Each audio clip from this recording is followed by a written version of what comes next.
आज देश का हर युवा सरकार से सिर्फ एक सवाल का जवाब चाहता है कि जब इलेक्शन को पूरे देश में इतनी स्मूथ तरीके से करवाया जा सकता है तो फिर एग्जाम क्यों नहीं। मैं बात कर रही हूँ एसएससी सीजीएल एग्जाम 2025 के बारे में, जिसमें स्टूडेंट्स को बहुत सारी प्रॉब्लम को फेस करना पड़ा। उसमें सेंटर नहीं दिया हुआ, ब्लैंक है।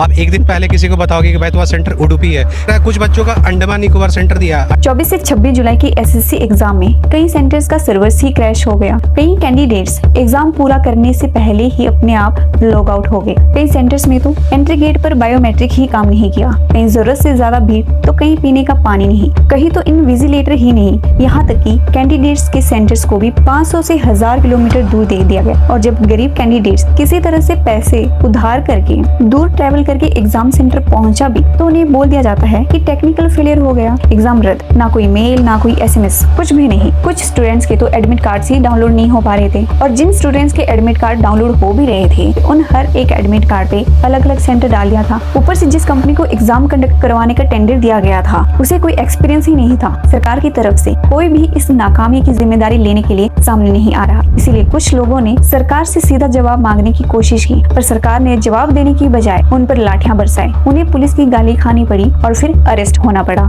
इस स्कैम में सुधार लाने के लिए नीतू मैम, राकेश यादव सर जैसे लोकप्रिय टीचर्स और स्टूडेंट्स दिल्ली पहुंचे ताकि इसमें सुधार लाया जा सके। लेकिन बदले में उन्हें क्या मिलता है? एक टीचर्स का हाथ तोड़ दिया गया, कई टीचर्स घायल है तो कई स्टूडेंट्स को पकड़ कर मारा गया, उन पर लाठियां बरसाई गई। ये है हमारे देश का एजुकेशन सिस्टम। लेकिन सबसे हैरान करने वाली बात तो ये है कि एक स्टूडेंट और टीचर को सड़कों पर उतरना पड़ता है ताकि एजुकेशन सिस्टम में सुधार किया जा सके, क्योंकि नेताओं में तो अभी इतनी अकल बची नहीं है कि एजुकेशन सिस्टम में सुधार किया जा सके।